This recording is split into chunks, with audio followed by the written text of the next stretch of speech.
बोलिए दुर्गा माता की जय। प्रिय भक्तों, नवरात्रों में 5वां दिन होता है माता स्कंद माता का, और इस दिन इनकी उपासना, पूजा, आराधना और व्रत किया जाता है। बोलिए स्कंद माता की जय। सिंहासन गता नित्यं पद्माश्रित करद्वया, शुभदास्तु सदा देवी स्कंद माता यशस्विनी। मां दुर्गा के 5वें स्वरूप को स्कंद माता कहा जाता है। ये भगवान स्कंद अर्थात कुमार कार्तिकेय के नाम से भी जानी जाती है। इन्हीं भगवान स्कंद अर्थात कार्तिकेय की माता होने के कारण मां दुर्गा के इस 5वें स्वरूप को स्कंद माता के नाम से जाना जाता है। इनकी उपासना नवरात्रि पूजा के 5वें दिन की जाती है। इस दिन साधक का मन विशुद्ध चक्र में स्थित रहता है। इनका वर्ण शुभ्र है। ये कमल के आसन पर विराजमान है, इसलिए इन्हें पद्मासन देवी भी कहा जाता है। इनका वाहन भी सिंह है। नवरात्र पूजन के 5वें दिन का शास्त्रों में पुष्कल महत्व बताया गया है। इस चक्र में अवस्थित रहने वाले साधक की समस्त बाह्य क्रियाएं एवं चित्त वृत्तियों का लोप हो जाता है। बोलिए माता स्कंद माता की जय। पहाड़ों पर रहकर सांसारिक जीवों में नव चेतना का निर्माण करने वाली स्कंद माता। नवरात्रि में 5वें दिन इस देवी की पूजा अर्चना की जाती है। कहते हैं कि इनकी कृपा से मूढ़ भी ज्ञानी हो जाता है। स्कंद कुमार कार्तिकी की माता के कारण इन्हें स्कंद माता नाम से अभिहित किया गया है। इनके विग्रह में भगवान स्कंद बाल रूप में इनकी गोद में विराजित हैं। इस देवी की 4 भुजाएं हैं। ये दाईं तरफ की ऊपर वाली भुजा से स्कंद को गोद में पकड़े हुए है। नीचे वाली भुजा में कमल का पुष्प है। बाईं तरफ ऊपर वाली भुजा में वरद मुद्रा में है और नीचे वाली भुजा में कमल पुष्प है। इनका वर्ण एकदम शुभ्र है और कमल के आसन पर विराजमान रहती हैं, इसीलिए इन्हें पद्मासना भी कहा जाता है। शास्त्रों में इनका अत्यधिक महत्व बताया गया है।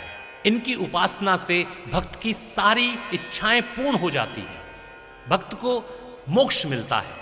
सूर्य मंडल की अधिष्ठात्री देवी होने के कारण इनका उपासक अलौकिक तेज और कांति में हो जाता है। अतः मन को एकाग्र रखकर और पवित्र रखकर इस देवी की आराधना करने वाले साधक या भक्त को भव सागर पार करने में कठिनाई नहीं होती। उनकी पूजा से मोक्ष का मार्ग सुलभ होता है। यह देवी विद्वानों और सेवकों को पैदा करने वाली शक्ति है, यानी चेतना का निर्माण करने वाली। कहते हैं कालिदास द्वारा रचित रघुवंशम महाकाव्य और मेघदूत रचनाएं स्कंद माता की कृपा से ही संभव हुई थी। तो बोलिए स्कंद माता की जय हो, जय हो, जय हो।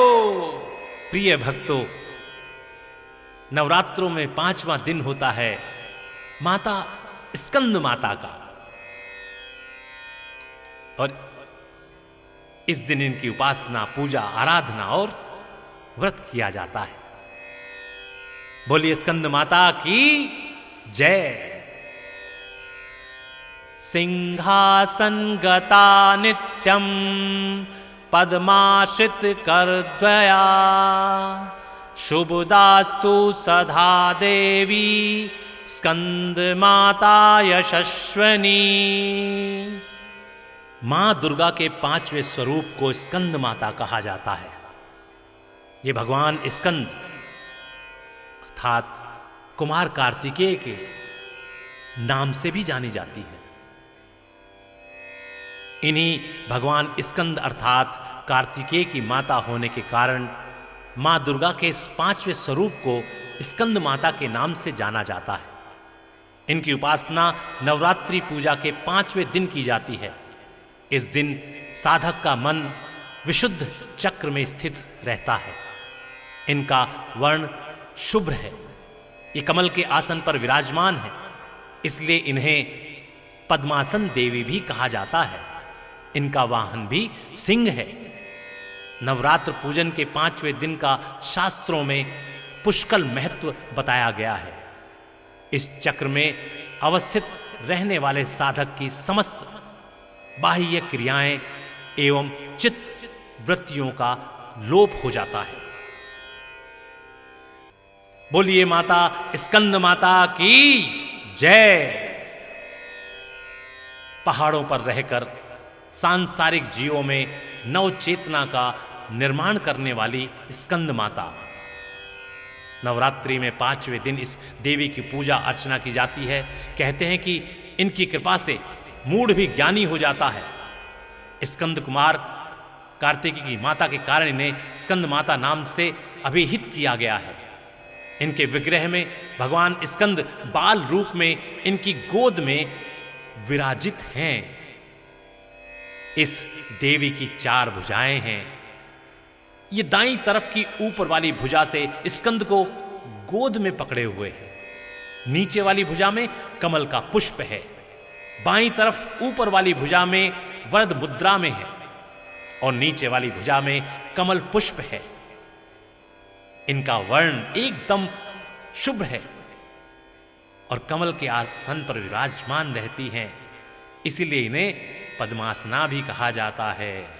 शास्त्रों में इनका अत्यधिक महत्व बताया गया है। इनकी उपासना से भक्त की सारी इच्छाएं पूर्ण हो जाती है। भक्त को मोक्ष मिलता है। सूर्य मंडल की अधिष्ठात्री देवी होने के कारण इनका उपासक अलौकिक तेज और कांति में हो जाता है। अतः मन को एकाग्र रखकर और पवित्र रखकर इस देवी की आराधना करने वाले साधक या भक्त को भव सागर पार करने में कठिनाई नहीं होती। उनकी पूजा से मोक्ष का मार्ग सुलभ होता है। यह देवी विद्वानों और सेवकों को पैदा करने वाली शक्ति है, यानी चेतना का निर्माण करने वाली। कहते हैं कालिदास द्वारा रचित रघुवंशम महाकाव्य और मेघदूत रचनाएं स्कंद माता की कृपा से ही संभव हुई थी। तो बोलिए स्कंद माता की जय हो, जय हो, जय हो। प्रिय भक्तों, नवरात्रों में 5वां दिन होता है माता स्कंद माता का, और इस दिन इनकी उपासना, पूजा, आराधना और व्रत किया जाता है। बोलिए स्कंद माता की जय। सिंहासन गता नित्यम पद्माश्रित करद्वया शुभदास्तु सदा देवी स्कंद माता यशस्वनी। मां दुर्गा के 5वें स्वरूप को स्कंद माता कहा जाता है। ये भगवान स्कंद अर्थात कुमार कार्तिकेय के नाम से भी जानी जाती है। इन्हीं भगवान स्कंद अर्थात कार्तिकेय की माता होने के कारण मां दुर्गा के इस 5वें स्वरूप को स्कंद माता के नाम से जाना जाता है। इनकी उपासना नवरात्रि पूजा के 5वें दिन की जाती है। इस दिन साधक का मन विशुद्ध चक्र में स्थित रहता है। इनका वर्ण शुभ्र है। ये कमल के आसन पर विराजमान है, इसलिए इन्हें पद्मासन देवी भी कहा जाता है। इनका वाहन भी सिंह है। नवरात्र पूजन के 5वें दिन का शास्त्रों में पुष्कल महत्व बताया गया है। इस चक्र में अवस्थित रहने वाले साधक की समस्त बाह्य क्रियाएं एवं चित्त वृत्तियों का लोप हो जाता है। बोलिए माता स्कंद माता की जय। पहाड़ों पर रहकर सांसारिक जीवों में नव चेतना का निर्माण करने वाली स्कंद माता।